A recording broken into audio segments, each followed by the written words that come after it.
안녕하세요. 오레오 부동산 중개법인 대표 박재희입니다. 오늘 여러분과 할 이야기는 경매 절차에 대해서 말씀을 드릴 거예요.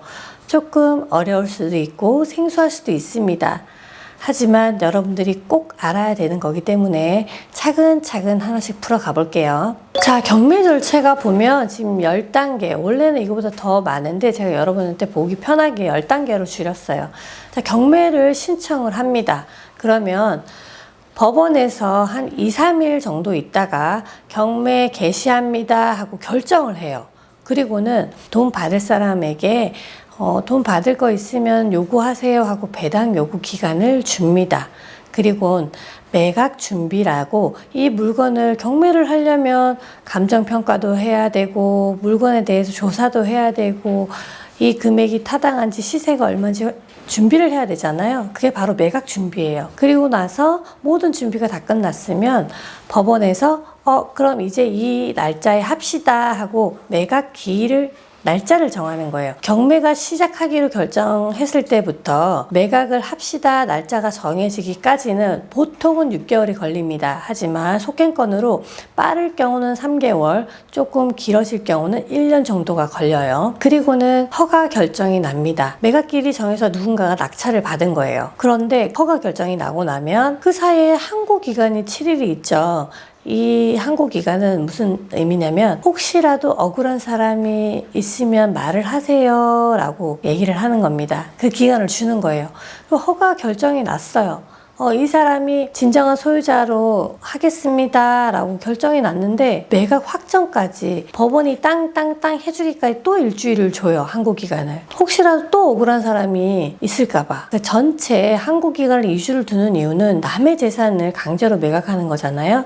그래서 신중에 신중을 기하기 위해서 항고 기간을 2주를 주는 겁니다. 그리고 법원에서 이 사람이 진정한 소유자라고 땅 확정이 되고 나면 한 달 이내에 그 낙찰자는 대금을 납부를 해야 합니다.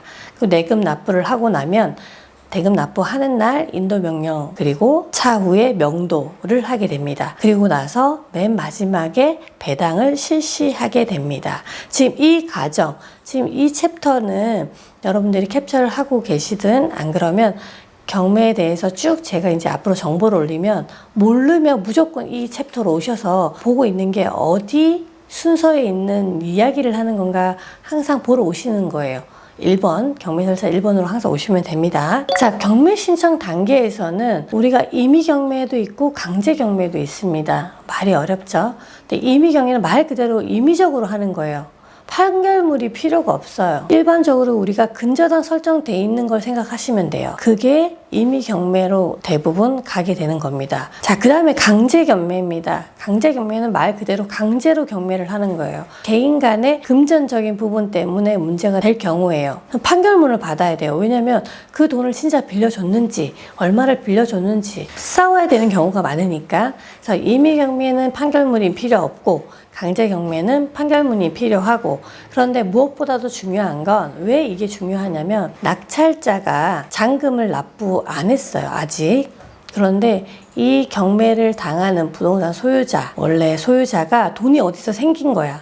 그래서 경매 비용이며 이자며 다 냈어. 그러면 내 소유권을 되찾을 수 있는 건 임의 경매예요. 그러나 강제 경매는 찾을 수는 있지만 낙찰자한테 취하 동의서를 받아야 돼요. 그럼 과연 낙찰자 중에 저 취하 동의서를 잘 적어줄까요?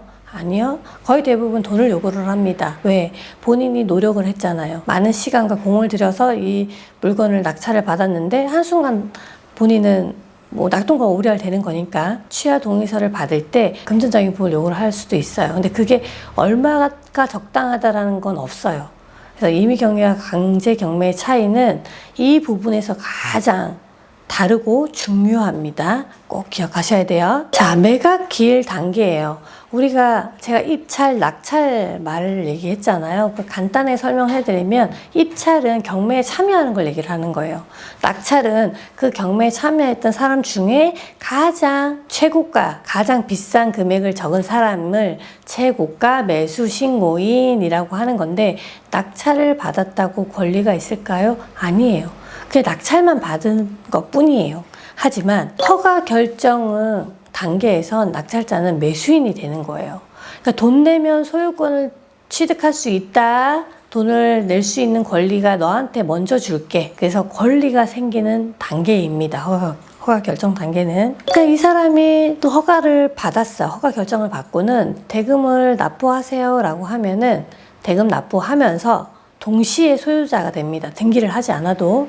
그게 경매의 가장 큰 매력 중에 하나죠. 그런데 그때 두 가지는 꼭 해야 돼요. 인도명령 신청과 점유이전 금지 가처분. 점유이전 금지 가처분은 또 다른 제3자가 피해자가 나올까봐 이 두 가지는 대금 납부하는 날 꼭 하시는 게 좋아요. 안 그러면 소송까지 가고 굉장히 머리가 아픕니다. 3번은 법원이 직권으로 하기 때문에 크게 신경 쓰지 않으셔도 될 것 같아요. 자, 법원에서는 낙찰자가 잔금을 납부를 하면 채권자들한테 돈 들어왔으니까 돈 받을 사람 줄 서세요 하고 배당을 합니다. 그리고 낙찰자는 소유자가 됐잖아요. 대금 납부를 하는 동시에. 그러면 강제 집행을 하든 안 그러면 명도를 합니다. 이 의미는 대부분 90% 이상이 명도에서 끝나요. 강제 집행까지 가지 않아요.